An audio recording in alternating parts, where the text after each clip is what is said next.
city of Luyarnha. Many moons come and go. Many years have passed between the streets of terror. Our band of interesting heroes have had some time between their last outing as a party, the fateful night that brought them together under the shattered moon. Zenith, after the assault on the Radiant Church and Geishnat ending, what have you been up to in these interim years? Zenith has mainly been working for food, picking up odd jobs here and there. Amnesia sucks. She doesn't really know what she's doing or where to go, so she's been really slumming it. Occasionally,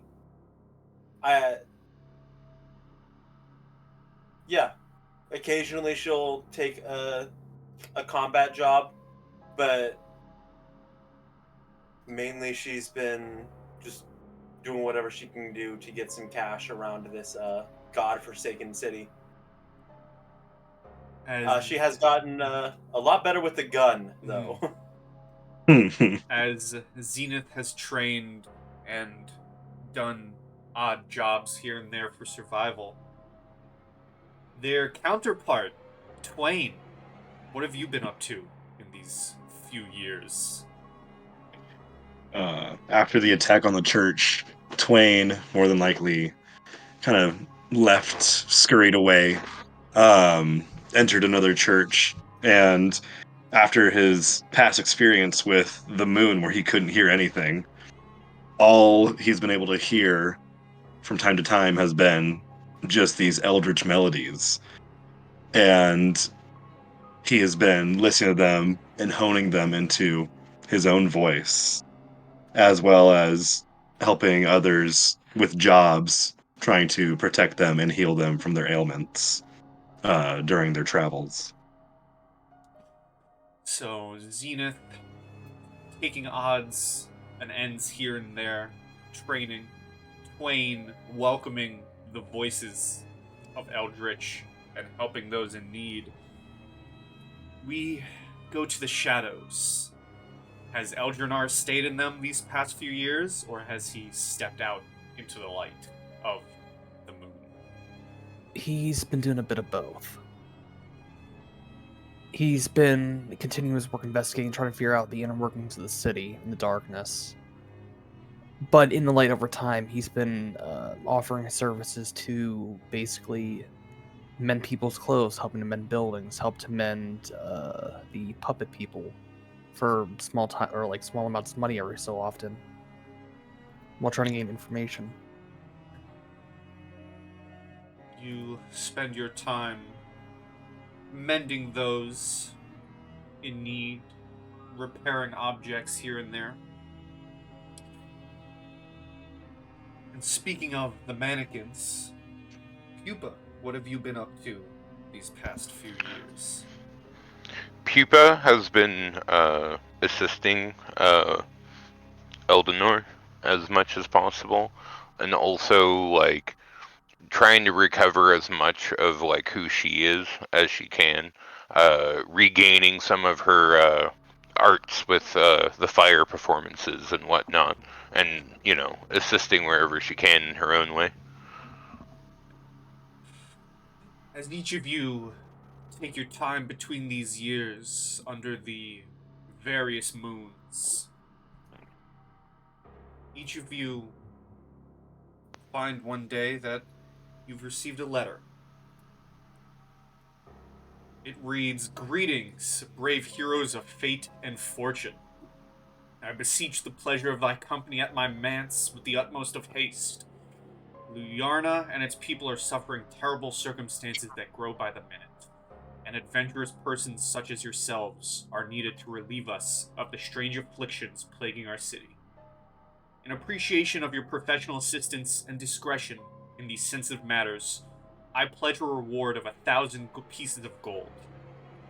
Entry into our great district is forbidden due to our current troubles, so you must tell the guards your purpose for admission is as merchants looking to purchase peculiarly large beds, and my agent will meet you. I look forward to speaking with you soon. May the light shine upon thee. Signed, T.R. And as you all get this letter, whether you're separated or together, you read this letter under the light of the scorching moon that blazes in the sky and ignites Luyarnha.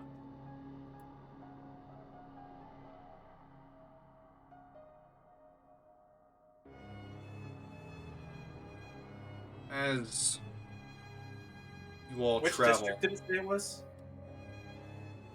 you are heading to the Ruby District. Okay. And as you travel, as you find your way, the winding roads that lead you end abruptly under the watchful gaze of imposing statues flanking these massive gates within the city. Uniformed guards stand vigilant along a newly built barricade, and a gaunt man in immaculate priestly robes stands off to one side, scribbling into a large book. His quill stops as he adjusts his thin-rimmed spectacles and blankly observes your approach. A broad-shouldered guard sporting an impressively well-maintained beard and a grim look in his eyes steps forward and calls out, "May the light smile upon you, travelers. These gates are closed, as you can see well enough. What business do you have here?" And as you all approach the gate, there are several other people outside, but to each of you, you notice one another. Coming down one road is Zenith, coming down another is Twain.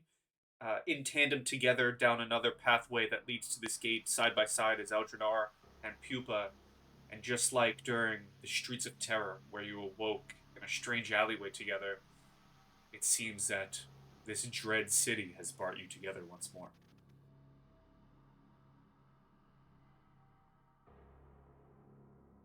What We're do we do? here to. You said it was like a guard, or the. A guard called down to you. Okay. We're here to pick up a shipment. We're looking for very big beds, peculiarly large. Very peculiarly. As you say this, the captain, this guard, the broad-shouldered, thick-bearded man, gives you a knowing nod, and as he goes to open the gates, you also get a suspicious look from the priest, but otherwise, you're allowed through.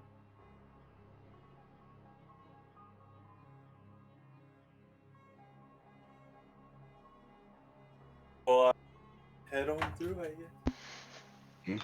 We'll go through. Only one way, right? Onwards and outwards. You all head through the gates, and almost as soon as you enter, the gates are slammed shut once more. And as you walk past the arched gateway, lies an eerily silent cobblestone path leading further into the city. Despite the slight breeze, the scent of death and refuse is overpowering with each step forward, revealing rotting corpses lying in the shadows and gutters. A whispery voice slithers from the shadows. "May the light smile upon you, friends." And you notice a darkly dressed orc quietly leaning against a wall nearby. He flashes a crooked smile with a glint of gold and nods at you in greeting. Thanks.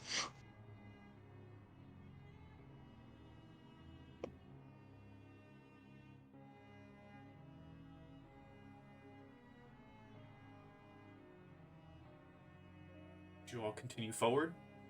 Or do you do anything? I'll keep going forward. Sorry, Pi, you were breaking up for me like the last 30 seconds. What did you say again? He said, "May the light smile upon you, friends," as he flashed a crooked smile with a glint of gold and nodded at you in greeting. Can I possibly insight check him? Just to see if he seems like he's being honest or if he's being deceptive? Sure. You certainly can. Is there any chance I could use my investigator background for that, or probably not? I'm gonna say no. Just because it's, actually, you know what? I'm gonna give it to you. Thank you.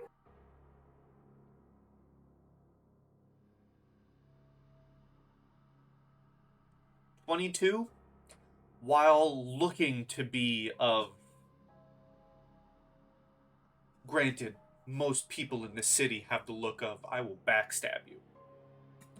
But despite having the look of a roguish figure who would backstab you at the given moment, his words do speak genuine, genuine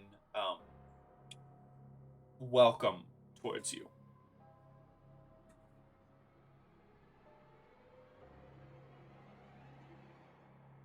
I will continue on then.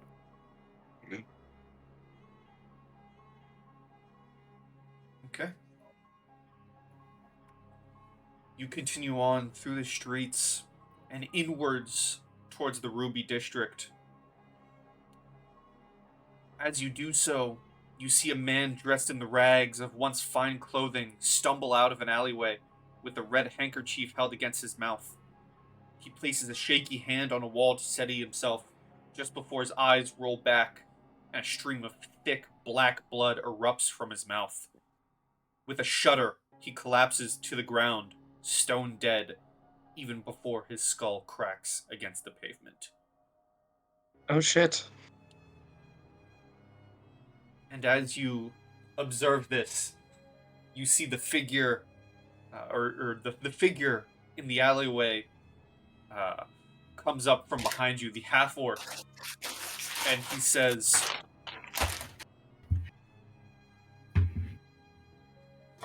"So much for introductions. We proceed from this point forward in the shadows. The city is sick, and there's far worse between us and where we are headed. I'd recommend you follow me."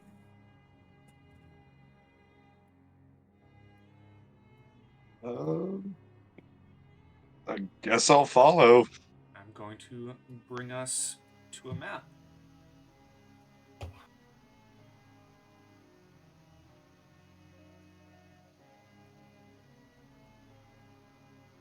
As I bring you all over.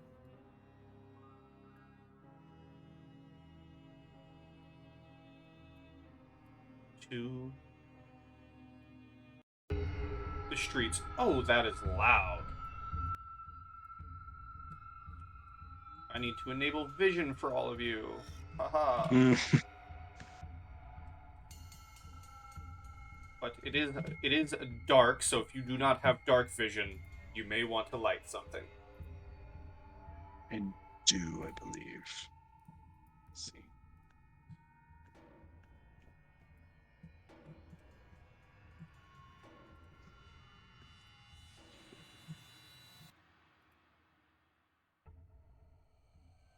You guys are down here. So I believe Zenith and Pupa do not have dark vision. I still can't see anything. Can you not? See it on my thing either, but that feels Ah. insane to me. I Give cannot. me a second. I can see my circle. You do not have dark vision either. I should. Alright, well then these tokens are all messed up. What is everyone's dark vision if you have? Pulling it up right now. I believe it's 60 feet for basic elf, correct? I believe so. I'm gonna double check, but I don't think Mannequin gets dark vision. Twain, your dark vision is Trying to find it. This page won't load at all. Zenith 120 feet. Okay, so Zenith does have.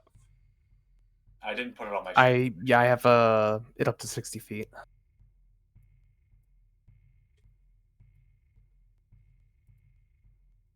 Okay, you are 120. And then Pupa, if you wanted to light anything, if you do not have dark vision. Yeah, well, I don't believe I do have dark vision.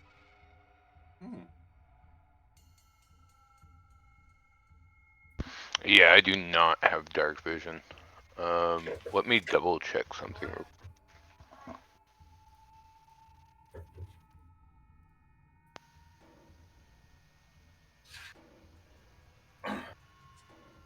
So before we're entering into a dark location, right? Mhm. Like there was a moment before like I could still see, correct? Yeah. Before we start stepping into the dark, Pupa would take the time to attach her ethereal strings to Eldrinar to like help guide her through the dark. Okay, interesting. How about you, Twain? Are you doing anything to get your sight? Although Zenith is like okay with the dark, she's gonna like lighten up all the stars in her body to like provide some light because it feels safer. And she's casting light on herself. Okay, and that's 20/20. 20 bright, 20 low. I believe so. Well, there is light. Cool. I'm just gonna stay close to Zenith. And as you enter these slums, you hear cries of seagulls passing overhead, and the soft breeze of the wind against broken glass are the only sounds that can be heard on this stretch of the Ruby District. Your silent guide ahead of you motions for caution as he slips cautiously from shadow to shadow. And if everyone could give me a stealth check, please. Ooh. I am a glowing beacon of light. That you are. You said we're moving shadow to shadow, correct? Yeah. So then could I possibly use shadow movement then? Ooh, If we're put going that in shadow to chat. shadow. Whoa. When you enter the darkness, you can take a bonus action to take the hide action with advantage on your stealth check. You certainly can, yeah. You have a climbing speed equal to your walking speed. Oh.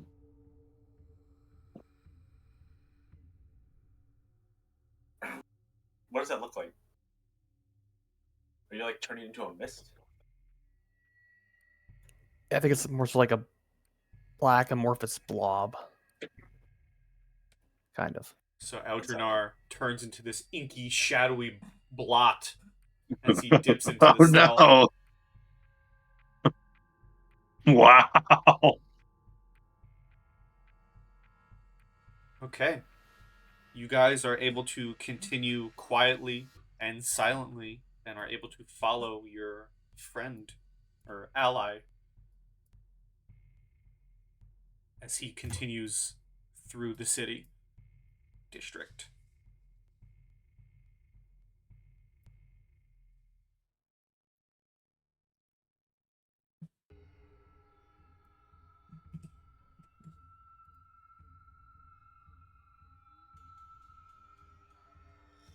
He's going to keep moving whether you follow or not. He is moving through this city. Oh no, my laptop.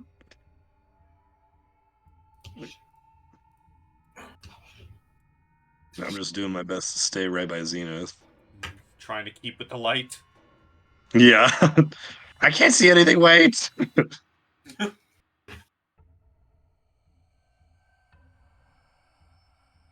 I think we've lost someone. Yeah, Pupa entered a house.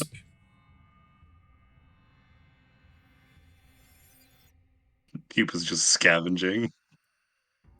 As you continue forward, you see a brightly painted greenhouse that lays in ruin, glass shattered, and wood cracked, pierced by multiple bullet holes. Everyone give me a perception check, please.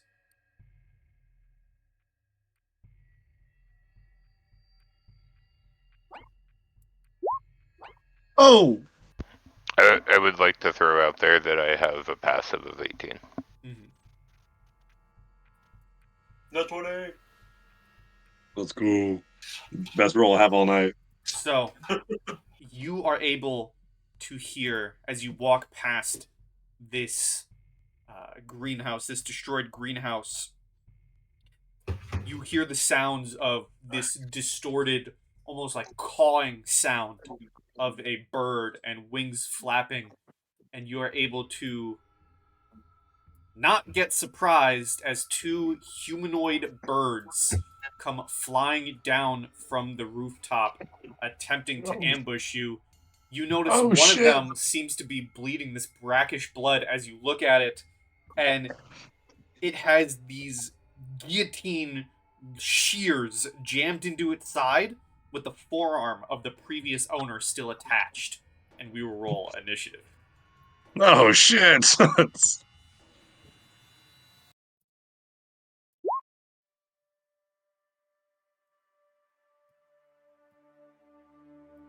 Roast pie. Yeah. An 8.16. Beat. Yeah, I always put tiebreaker on. That way it just auto fixes that kind of stuff. Wayne got a 16. Okay. Eldrinar, you are up first. Oh, I have to add this guy as well. Very important question, DM. Are they non-humanoid creatures? They are... So, a fun, interesting thing with Steinhardts. They have mixed monsters. And what that means is these Corvian dwellers are both beast and humanoid. But the effects, if a spell says it affects one or the other, it still affects it. So if you have something that says it doesn't affect humanoids, but it affects beasts, it still affects the monster, or vice versa. So they are humanoid, but they're also beasts. You get 1d4 bonus damage against non-humanoid creatures. And that will act against the Corvian dweller. Easy. Well, as you see Eldrinar, come back from the shadows, he gets down to a knee, takes out a rifle, and kablamo. Which one you shooting? That one? Okay. Yes. 1 second. But as he does that, you notice something strange. He seems to be, let's say, rather a bit more accurate than you might expect. Ooh. He's him. He's taking And- he's taking the sniper kneel down on one knee, priming the shot.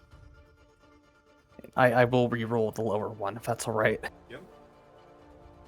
Did you roll an attack yet? I'll re-roll that 10. Okay. Ooh, so close. Surprise, surprise, a 25 will hit. Nice. Let's go. That's when I really break all your spirits and I say a 25 does not hit a basic enemy. Okay, so that would be, assuming I have this correct. And break out the saving throws. Why did I not do that? Okay, so first let me add the 1d4. Mm-hmm.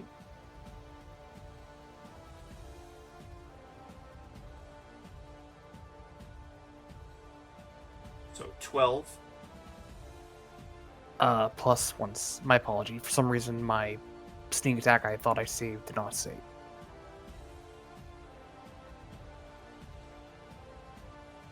That's plus 2d6.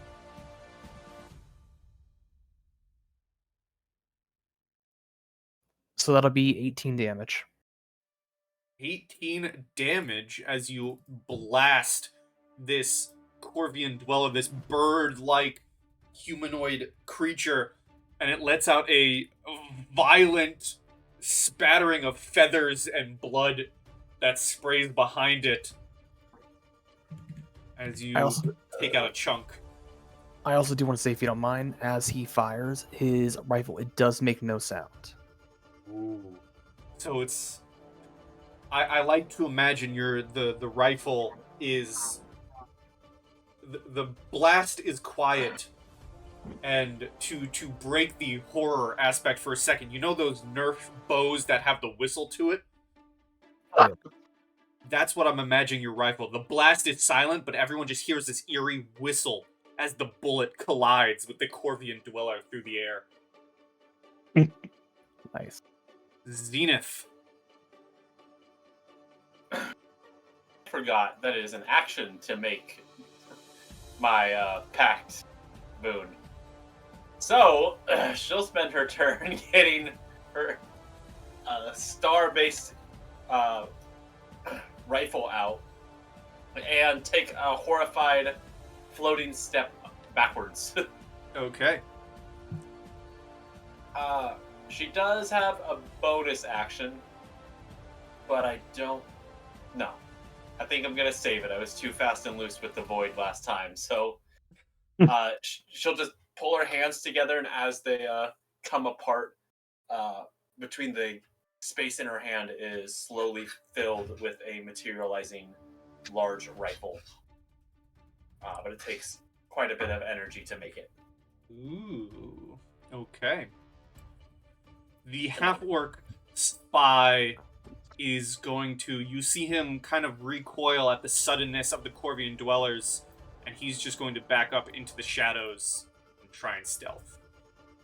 What? Alright, with an 18. Twain.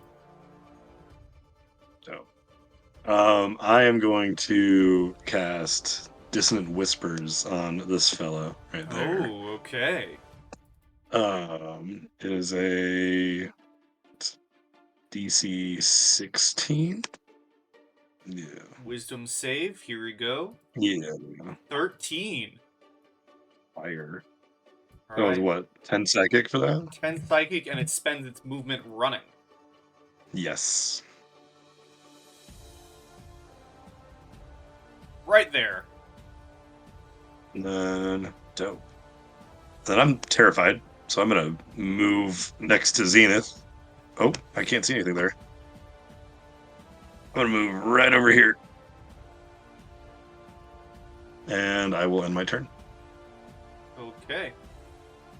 Let me do that so it's easier. Dynamic lighting restricts movement, the barriers that I have in place. Okay. The one you just sent running away is coming back. Oh.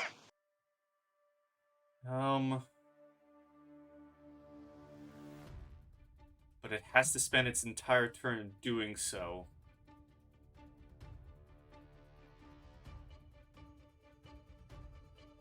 So it's just going to spend its turn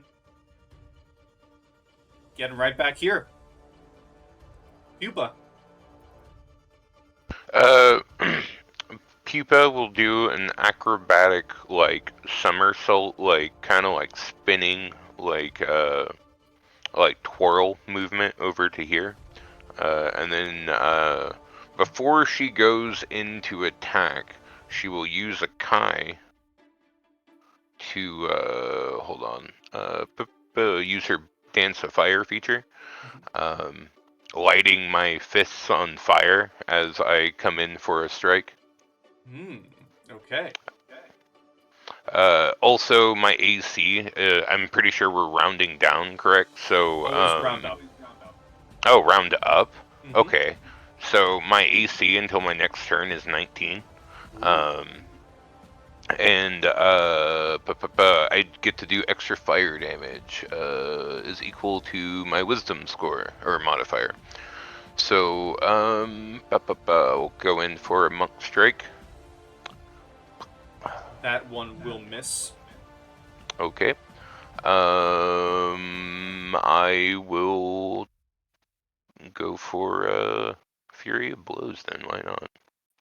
So, another Kai strike point. And then that's 2, right? So, beep, beep. Both of those will strike the Dweller.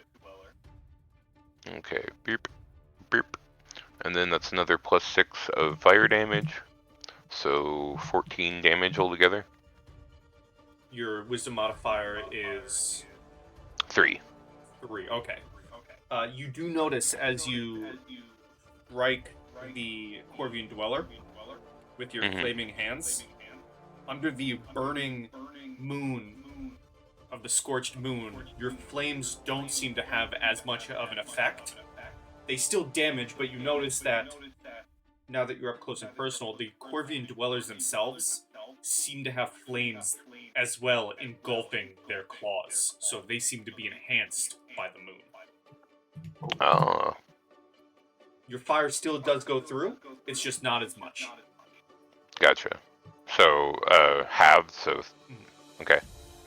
Beer. Anything else? I don't think so. I think that'll be it. Okay. This Corvian Dweller up here is going to flap its wings and charge towards Pupa and try and peck you with its beak and then bring its talons down upon you. So it's going to try and hit you with its beak for a 19. That meets. You're going to take 7 piercing and 1 point of fire damage as its blazing beak strikes you. Beep. I'm resistant to fire damage, so I guess I'd still take 1. Yeah, I think it's still 1. Okay. I think the minimum would be 1. If you were immune, yes. Right. And then it's going to try and strike you with its flaming talons for a natural 1. Yeah, that misses. So it comes at you, like jumps in the air with its wings, and it flaps and slams into you with its blazing beak. But it got a little bit too much height unexpectedly on its flap, and it tries to come down with its wings, but it's really just unathletic, and it fumbles and just crashes to the ground.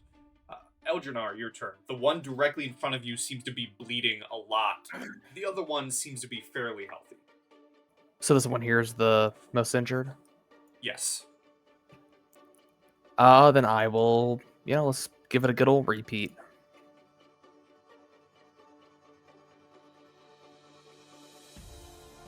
And I will reroll that 11. Does a 22 hit? 22, believe it or not, will hit.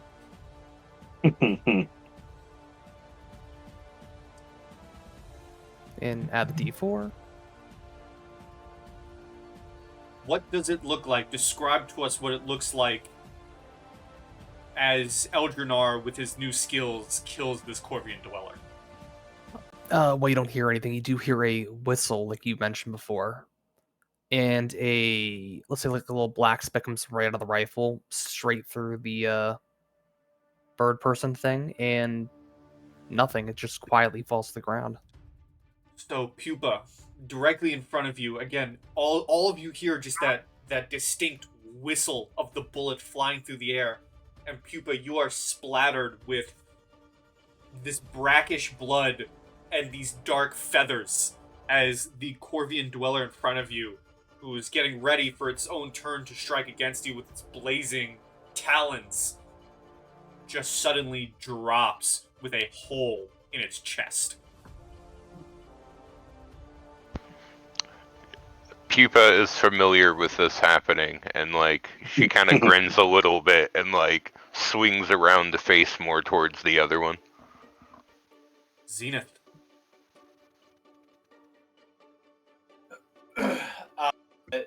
After her rifle has finally finished manifesting, she's gonna attempt to. She's gonna shoot out a bolt of blackish ice and shoot a ray of frost out of it. Ooh. Nat 1.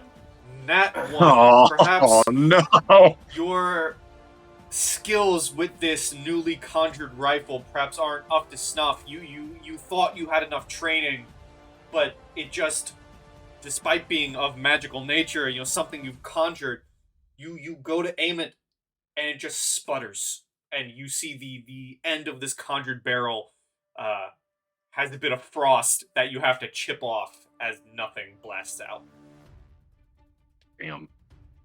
Says, and she just immediately starts looking down the barrel of her own gun. And that's the end of her turn. The spy is just going to stay in the shadows. Jeez. Twain. I'm gonna give it the good old bread and butter. I'm gonna hit it with a dissonant whisper. Okay. I am. DC 16. Yup. 12. Oh. So 13 psychic. That's gotta run away. That's got to run away. And the fun thing about Dissonant Whispers, it is not forced movement. So Pupa, you will get an attack of opportunity should you wish. Oh, you know I wish to. Yeah, as soon as it, like, turns around to run, she, like, goes to do, like, a, you know, spinning kick.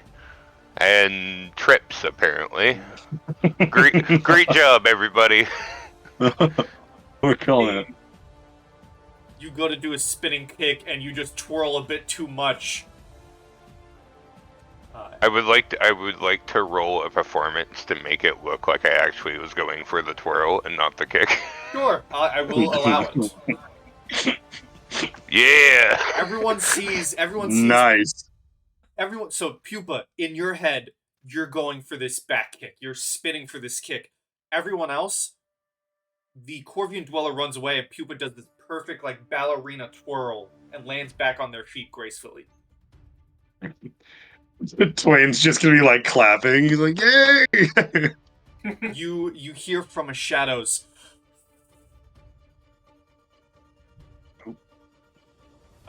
Anything else, Twain?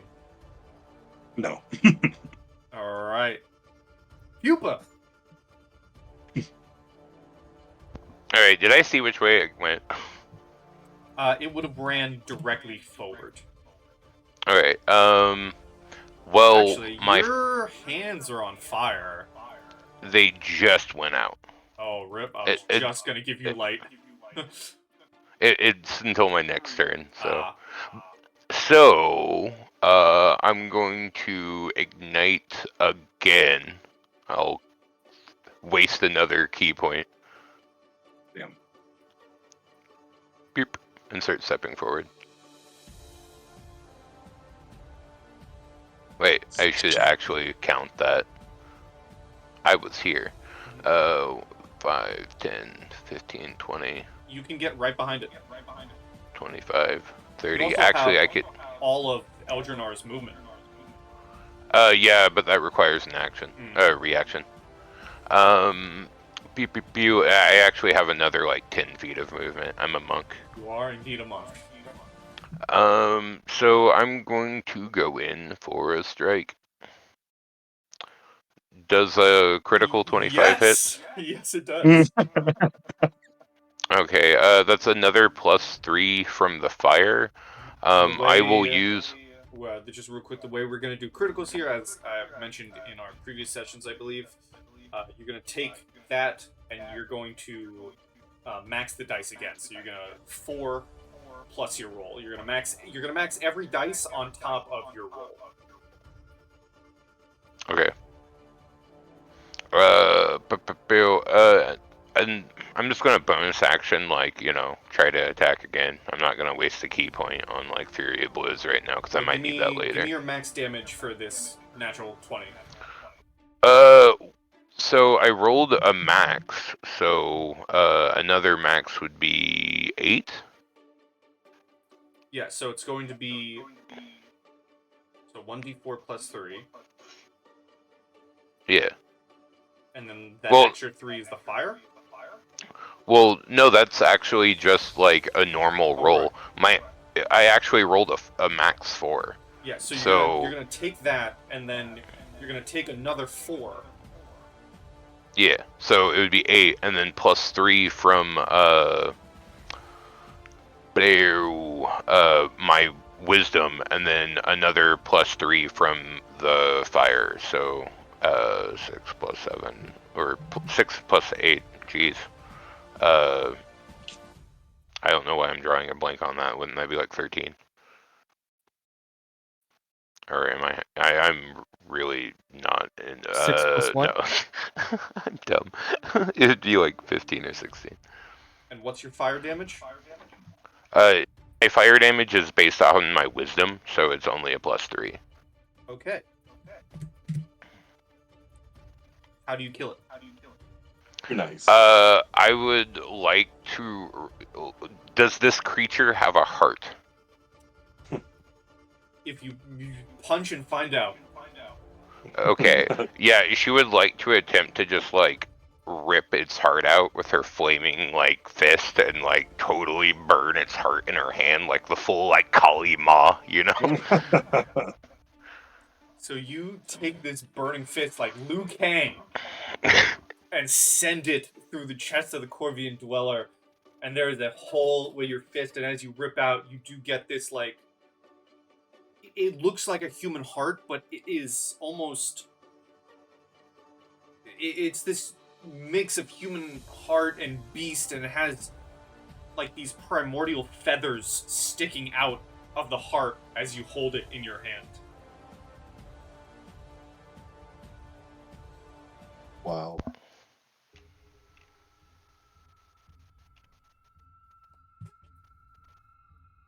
Leaving you all out of combat. Good job, everyone. Strategy places the butt of her gun on the ground. Y'all did amazing. The spy comes out of the shadows and goes, "If we can just get safely to my master, I'm sure he'll appreciate your skills." Okay.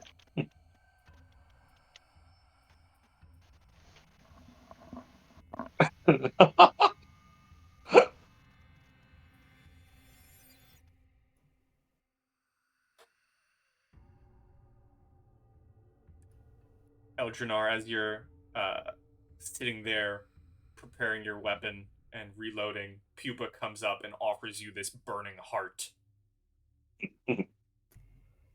Eldrinar puts it in a bag. Oh. Pupa smiles innocently and continues following. Alright. Eldrinar turns into the shadows.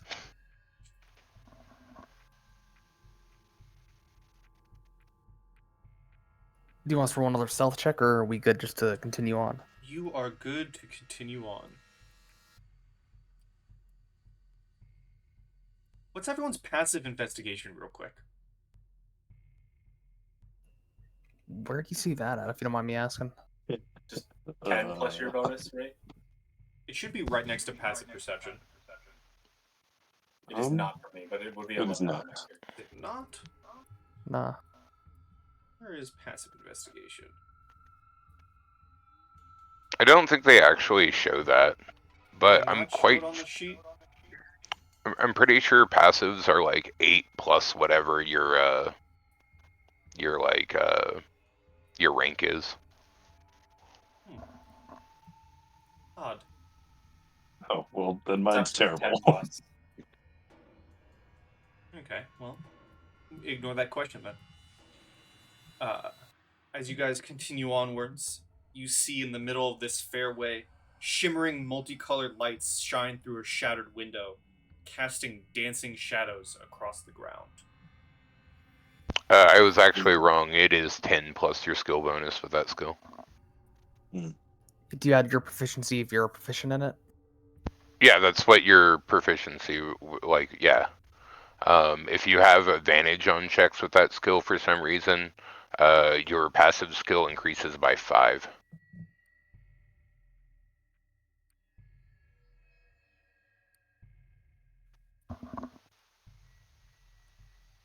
Well then, Eldrinar, do you know what your passive investigation would be? It's just 13. Well, I can give it to you anyways. As you So were walking up, Eldrinar, and like behind the group and getting your weapon at the ready and just preparing it. You do know, or at least would have remembered, that one of the Corvian dwellers you left behind had a weapon sticking out of its body if you wanted to check it out. I will go back and check it out. As you go back again, there's these large shears stuck into the side of the Corvian dweller that still has the forearm of its previous wielder latched onto it, but if you grab it and yank it out, you are given a pair of guillotine shears.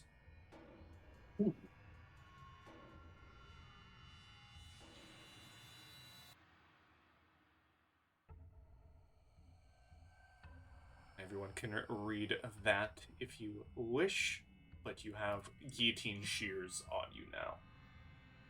Those look cool. Yeah. They almost remind me of like Simon's Bowblade or the Blades of Mercy, Yeah. but like strong Simon's Bowblade feel. Though it's not a bow.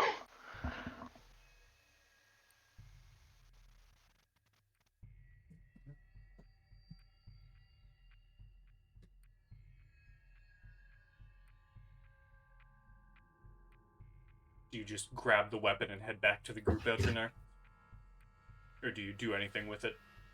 I would grab it and bring it back to the group. Assuming you take out the forearm of its previous user. I don't know you, though. You might keep the arm in there. I'll take the arm out, but keep it on me for a minute. Right. You look at the arm. It seems to be a heavily tattooed arm that is cut off at the elbow. Can I walk up to the spy? Sure. I'm gonna say, can you give me a hand? Uh, And I I'm not laughing at that.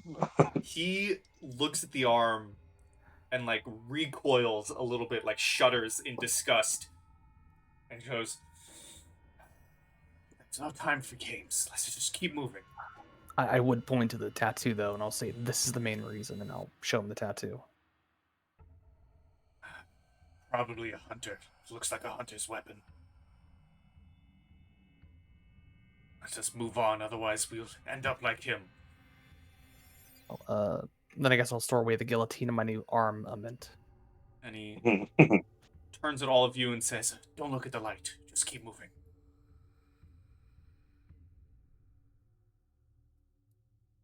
He continues on. It's so tempting, though. I mean, you can. I won't stop you. Does Twain turn back and look as everyone walks past him? No, Twain won't. Twain already hears voices. He doesn't need to see other things. As you reach this thick gate, there are iron spikes adorning the top of this thick stone wall that surround an ominous, almost fortress-like manor. A green crest bearing a stag's profile decorates the center of the heavy iron knocker on the front doors, which your guide walks up and slams. You see a tiny grated window open up, look at you all, and then close as a door opens, and you are greeted by a finely dressed older woman whose face seems to be permanently etched with a sour expression. And you see the figure ahead of you whispers something to the woman, and she walks past as the guide walks past her and towards the manor. And she walks out and says, "Greetings, I am Miss Ackerman. I will be leading you all to the manor where Lord Thomathin wishes to speak with you all. Now, if you could kindly follow me." Okay. will follow. You head into this really old-looking manor, timeless even, as you head inside and into you're escorted into this comfortable sitting room uh, filled with bookshelves, obscure tomes lining the walls, and a freshly built fire crackles in the fireplace. Um, Plush seats are available for you all to sit down and chat. And Miss Ackerman says, "If you wouldn't mind waiting here for a moment while I gather the good Lord." And she walks out of the room, leaving you all to your own devices. I'll just sit in a chair and start kicking my feet.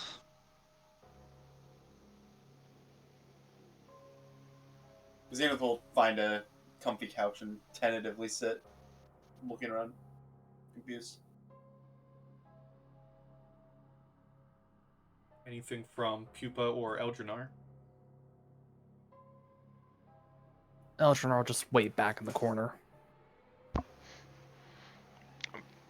Pupa will like just start dancing randomly, like as like gracefully as possible, because that's kind of her job.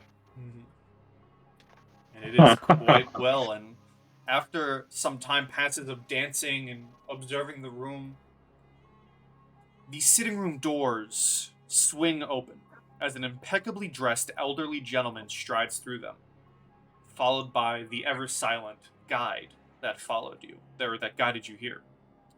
At a glance, it is clear this is a man accustomed to wealth and respect. Although his splotchy skin and advanced age suggest his health may be declining. His steel, straight back, and fiery eyes, however, suggest otherwise. The gentleman takes in the room with just a glance before introducing himself. Greetings, heroes. Thank you for responding to my letter. I am Lord Thomathin Rehwoldt, and we need your help. And he sits down to take a seat opposite from all of you. What do you need help with? Well, you see, a new plague has begun to sweep the city, and twisted creatures have begun spreading throughout the Ruby District. I and the other nobles and leaders agreed that isolating the district was the best answer until a cure could be found. The Radiant Church recently has been distributing a tonic that seems to be helping, but I doubt their sincerity within their actions. I recently hired a hunter, a Jaeger, by the name of Caspar, to discover the truth behind the plague, but he was injured and now rests in one of my rooms recovering. I would like it all if you would pick up where he left off. Especially so as I am quite upset by the Radiant Church's allegations that I personally have had involvement in the plague by consorting with alchemists in the dark arts. Personally, however, I do not care who you all point to as the culprit, as long as the evidence they uncover is strong enough to clear my own name in the eyes of the Church. If you're able to do so, and perhaps even, and he kind of takes to whispering this bit, find a way to implicate the Radiant Church as the source of the sickness, I will throw in an additional reward of 50 gold each. Can Eldrinar ask him what type of injury did the hunter take? You certainly can. He says, the good hunter that I hired came back with a grievous leg wound. We have not been able to heal him in our best efforts, which is why he's currently resting here instead of out on the streets.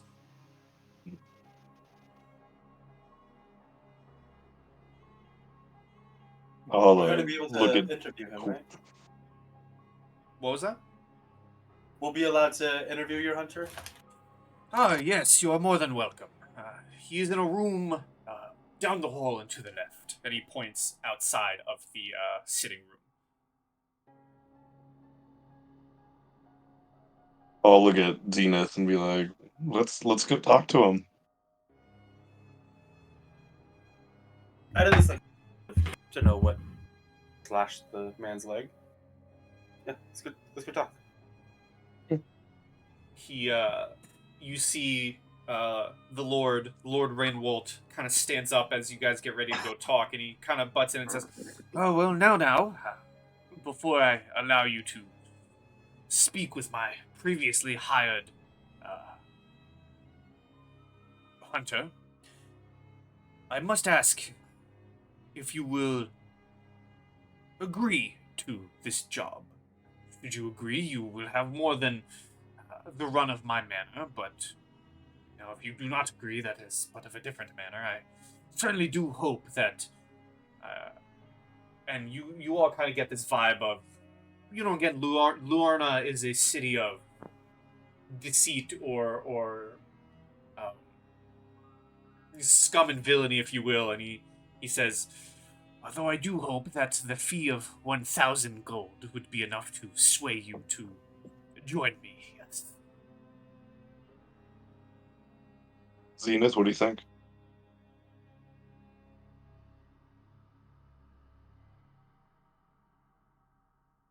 Total or each? 1,000 gold total, but if you manage to, as I said, implicate the Radiant Church, I will throw in 50 gold additionally each. Can Eldrinar ask him something? Certainly can. So, as of right now, he's mentioned that part of the reason he wants him implicated is because they've said that it is his fault for it, or he was involved in it. Eldrinar would request any and all information on what they have done to say that he is involved. Since if he does want them to be discredited, he would need all the information he can to possibly turn it around on them. He says,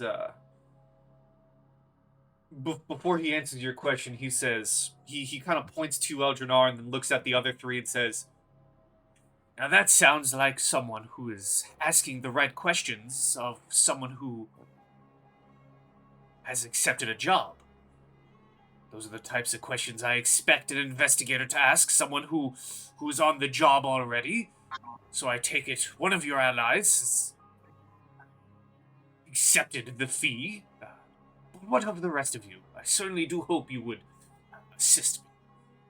And he looks at Zenith, Pupa, and Twain.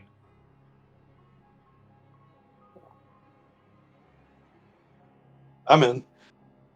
Yeah, sure. We'll see what happens. We'll give it a try. He takes the answers from Zenith and Twain and then looks at you, Pupa, awaiting an answer. Keep still dancing. Yeah, pretty much.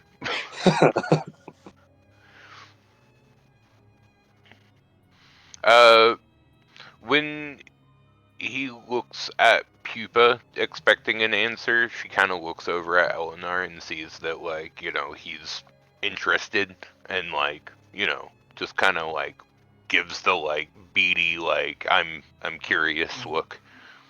All right. Well, then he kind of claps his hands and says, excellent. Now, to answer your question there, and he looks at Eldrinar. The church believe I am consorting with, as I've mentioned, with alchemists in the dark arts, but that is nothing but hearsay. I have done no such thing. Why would I work with my fellow nobles and leaders of the district to quarantine if I'm the one who caused it? Blasphemy, I say. Can I insight check that, please? You certainly can. I think you know what I'm also gonna ask. What are you gonna ask? Can I use the investigator background specifically for this? Sure. Thank you. Because you are investigating. 15. It's hard to gain a vibe from him.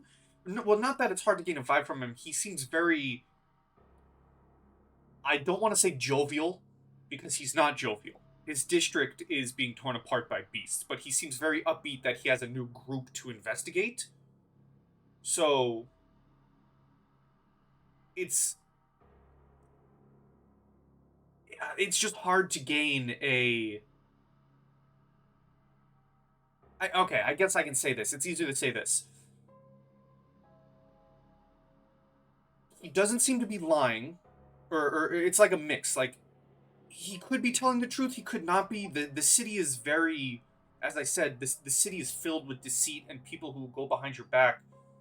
But otherwise, he seems to be very, at least forward with your group. Whether that means he's forward about lying, or he's forward about telling the truth, you can glean that he's very forward. But it's hard to tell if he's lying or telling the truth.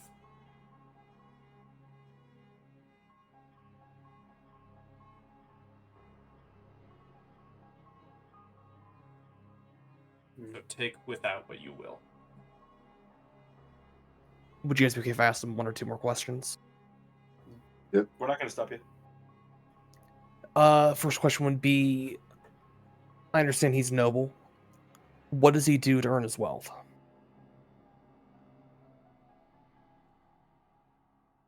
Typically. Yes.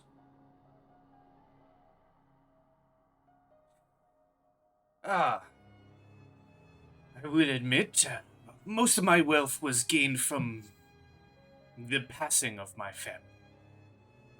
Although we are an old family, we do occasional work within the cities. The Rehwoldt family was behind some of the very earliest buildings.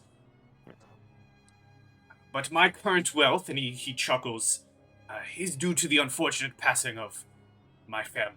Gained theirs as heir to the Rehwoldt family, and so their money is now mine, which I hope to be your money after this day.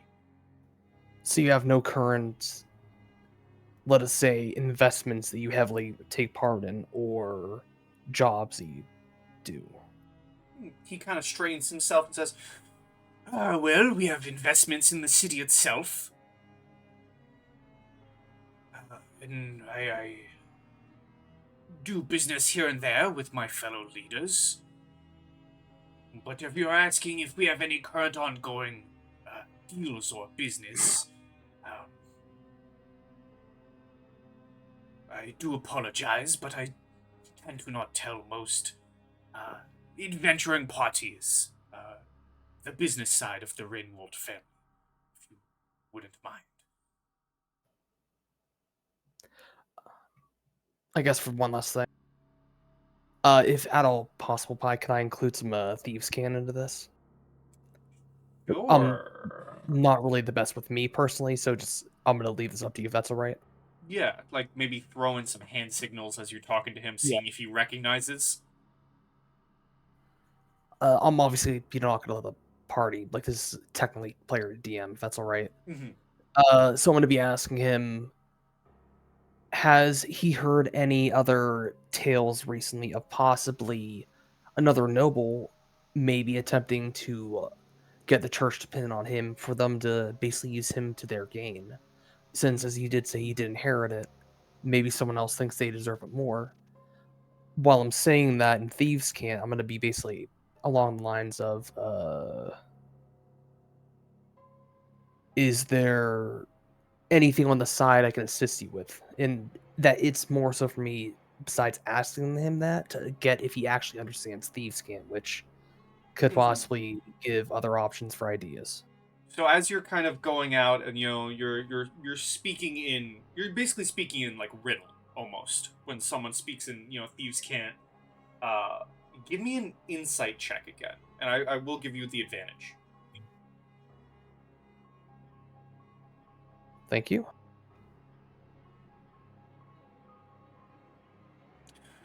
You can see as he's listening to you kind of speak in these riddles,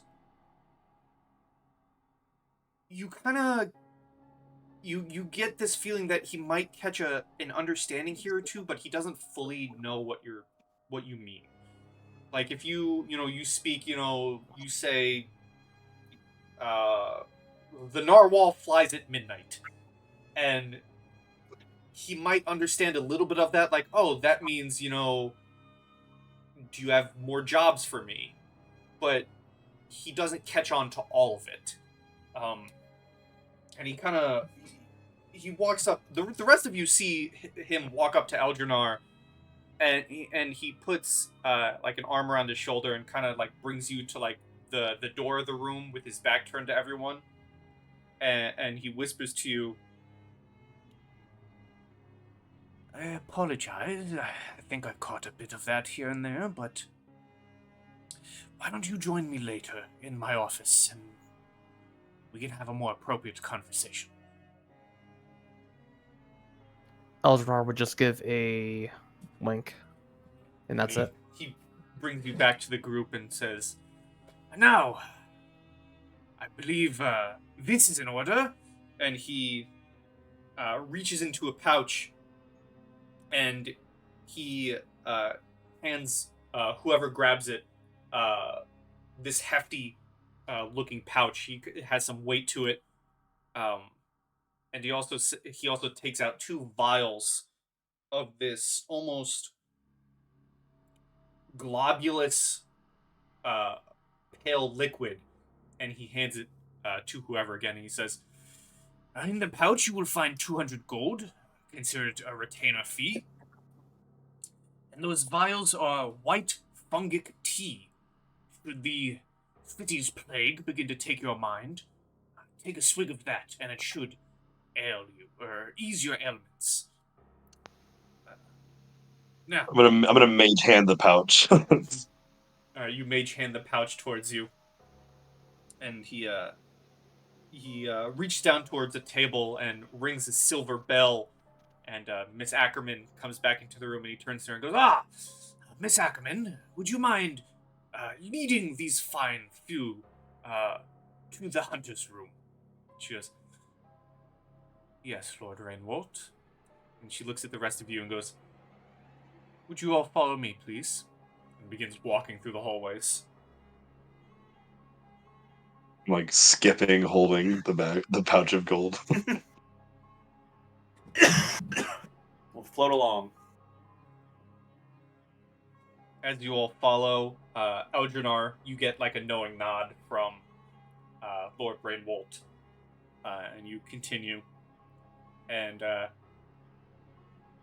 Ackerman leads the way through the many halls of the manor until stopping at a set of heavy double doors. She hesitates with an almost imperceptible flash of fear crossing her face before catching herself. "She hasn't spoken much since we found him, but perhaps he might be willing to aid you," she says, before gently knocking and slowly opening the door. You see the room beyond is well lit by a crackling fire and candles in every corner. A large window looks across the city and sits just above a large 4-poster bed. You see a middle-aged dwarf with a large band-aid covering his left leg is lying on the bed and intently reading a leather-bound book. You see his eyes dart towards a crossbow resting on a nightstand before returning to squint at his unexpected guests.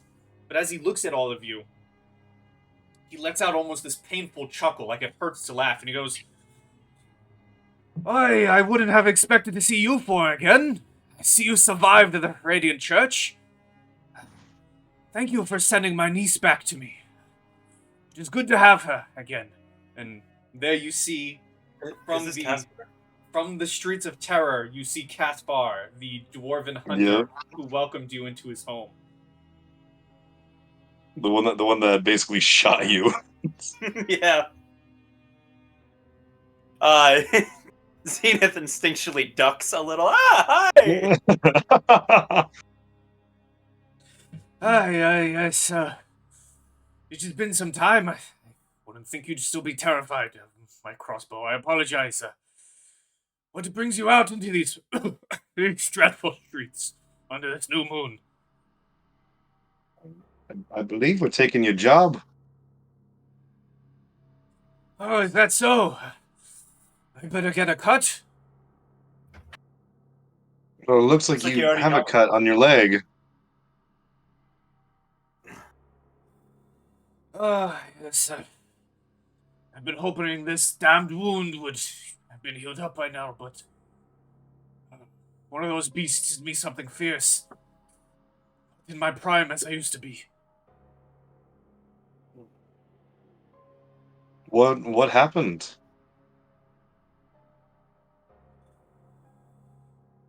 I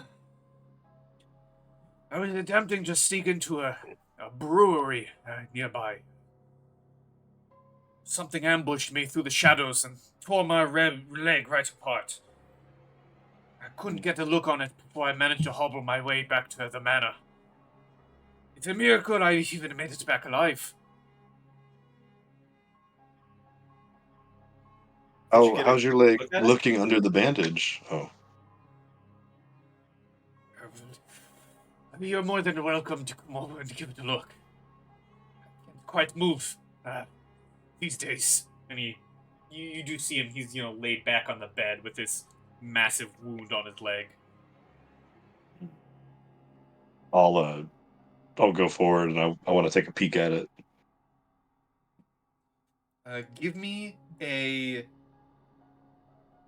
medicine check. Uh-oh. Oh!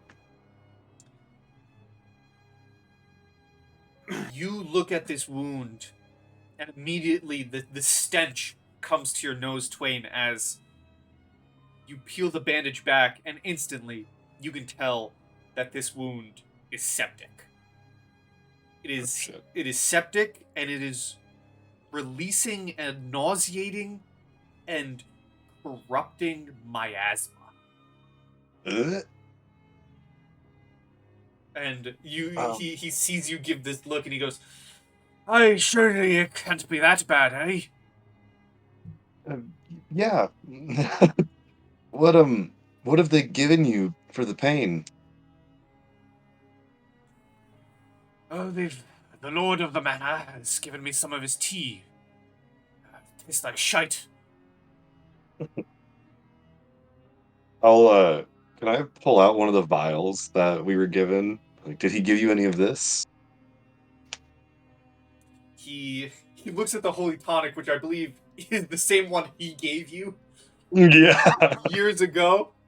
And he looks at it and he says, I would have asked for it if the Lord Rehwoldt wasn't so adamant that the church is trying to besmirch his name. Do you think it'll help? Hey, there's only one way to find out, I believe. Well, I'll give it to him. Do you give it to him, or do you cork it open and pour it on the wound? Actually, yeah, no, I'll cork it open. I want to dump it on there. You cork it open. You dump it this holy tonic onto the wound, and you immediately see the wound begin sizzling,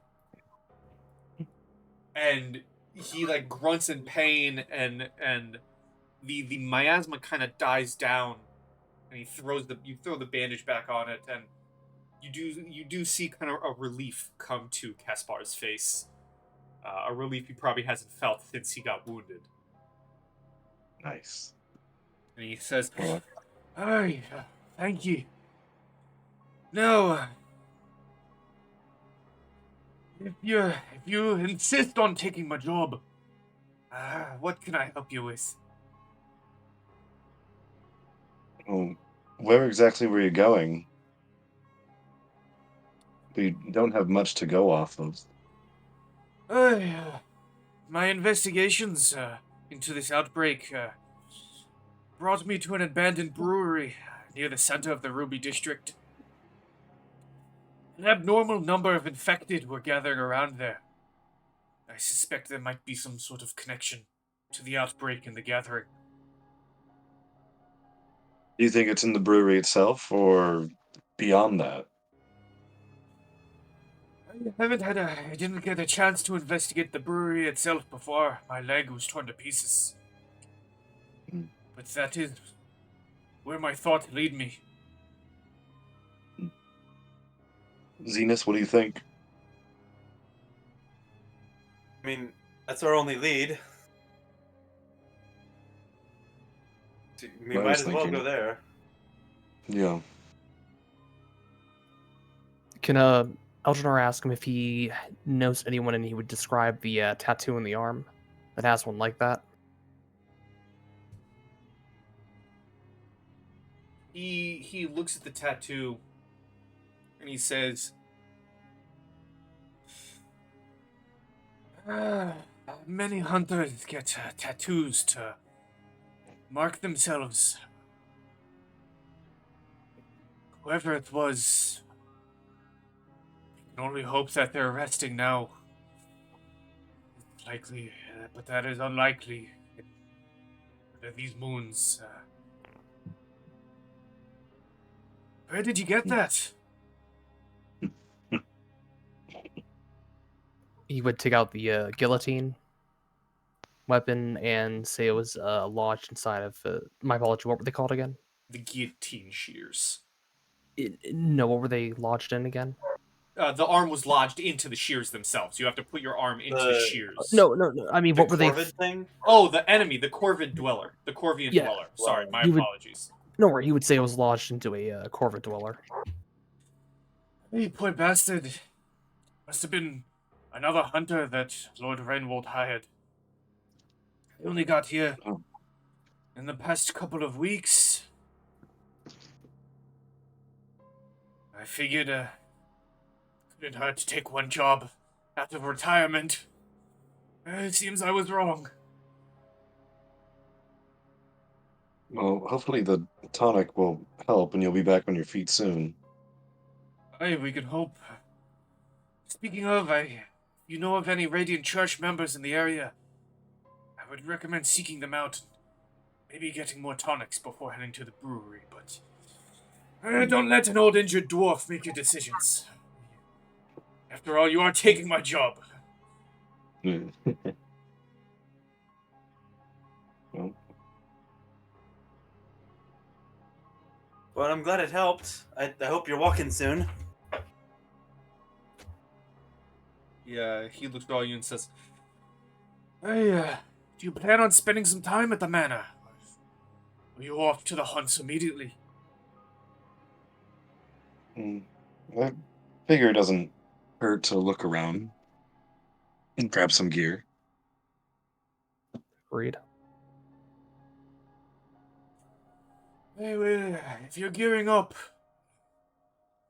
I may as well give you this. I think I'm going to be out of work for quite some time, so it may be best used in a group such as yourselves. And he pulls himself to the edge of the bed and reaches down, and you see him pull out this large, almost chain blade. Whoa. And he hands you this blade that has almost lightning coursing through it, and he says, "Hey, it would hurt to part with this. It is my favorite hunting weapon, but as I said, I am in no manner of hunting anytime soon, so I think it's best used with you." He gives you the electric saw blade. Ooh.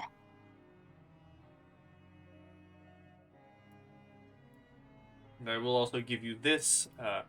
This is the tonic that Lord Rehwoldt would have given you, the white fungic tea.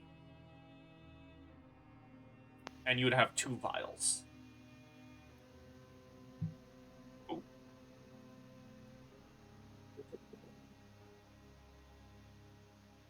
Well, I'll grab that electric saw blade.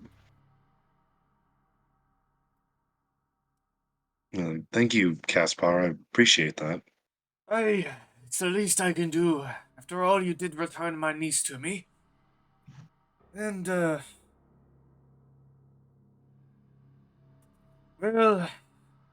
as I said, I'm in no working condition right now, and I apologize for me continuing rambling on like this, but if anyone's going to take an old hunter's job, I'm glad it is you. Appreciate that. It was good seeing you. Hey, it's good seeing you all too. I wish you luck out on the streets. It is dangerous out there under this new moon. I'll just start walking out of the room, I guess.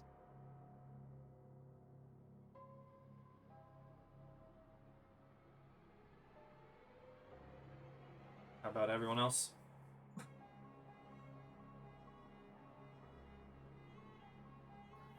Eldrinar would wait till everybody else is gone.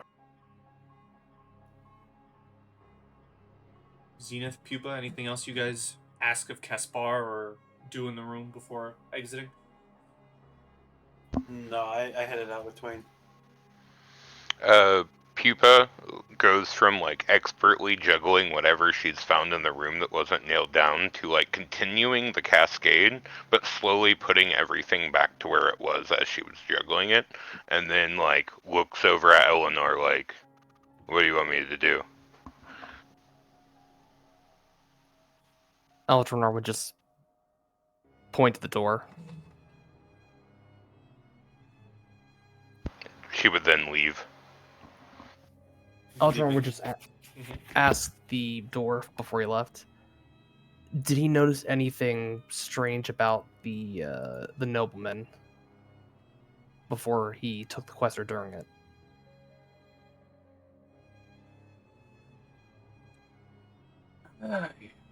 It's an interesting question there. Can't say I noticed anything too out of the ordinary for a noble. Although they're all kind of odd, if you ask me.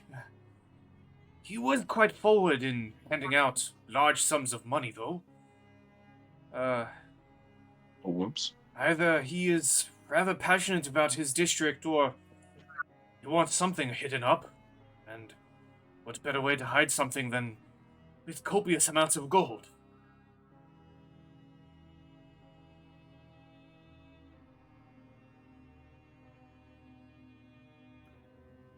Eldrinar would just nod and join the rest of the party. Right? You walk outside and you join the rest of the party. The door closes behind you and you stand in the hallway with several weapons, your new gear, guillotine shears, this electric saw blade, this fungal tea, and 200 gold in Twain's pocket. You have a manor to yourselves. You've been offered the run of the place, and you know that there is a brewery in the center of town that Caspar previously investigated. You have options at your disposal and gear in your hands. What would you like to do?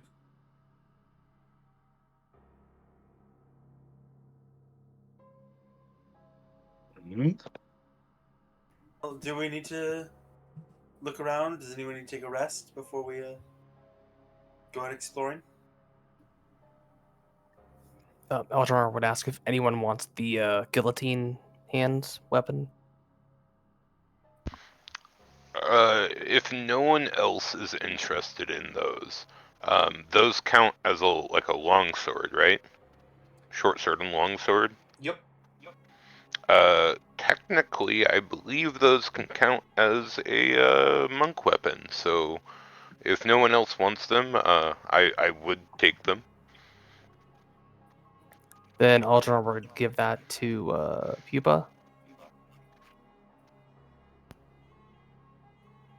I'll pass him. then I'll pass him the longsword or the electric saw blade. So, Eldrinar hands the guillotine shears to Pupa. What are you doing with the electric saw blade, Twain? I was gonna give that to Pupa as well, Oh, what? unless you don't want it. I actually didn't look. Hold on. Oh, that does look really freaking cool.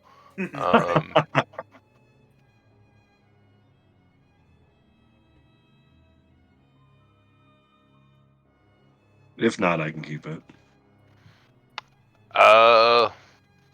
You know, I would. The electric saw Sorry. blade, if I had to give it, if we want to go back to the comparisons to Bloodborne, it is an electric version of the boom hammer. It reminds me of Tinnitrus. It's also Right. straight up a chainsword out of Warhammer 40k. Yeah, like in Bloodborne terms, it's the pizza cutter and Tinnitrus, but together as one in some beautiful marriage that I kind of I will pass on the guillotine shears for the electric chain saw blade. That actually looks really cool. So Eldrinar, you pocket the guillotine shears again, and Pupa, you're given this electric saw blade as you Ooh, shiny.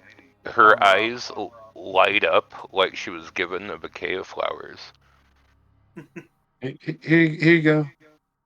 Her little lightning heart beats a little bit faster. Pupa, give me a Constitution saving throw. Okay. To become a battery. 16. You grab the electric saw blade. Now, it's not in its transformed state. You have not pulled the trigger to light it up. But you grab it, and as you've described, you feel this electric jolt through your mannequin body, and you feel ready. Wow. You feel charged. I'm actually really excited because the mannequins do have the lightning heart thing, but like on top of that, just imagining me using my Dance of Flame feature with that actually sounds really cool. Just like lightning and flames. You feel like Zena said, you feel like a battery right now. You feel like you can run and run and run. This connection to this weapon has charged you up. How about that? And as you hold this weapon, and all of you prepare to go beyond the manor and head to the brewery, or rest and stay behind and regain any missing spirits, that is where we will end for tonight and call it a Nice. session.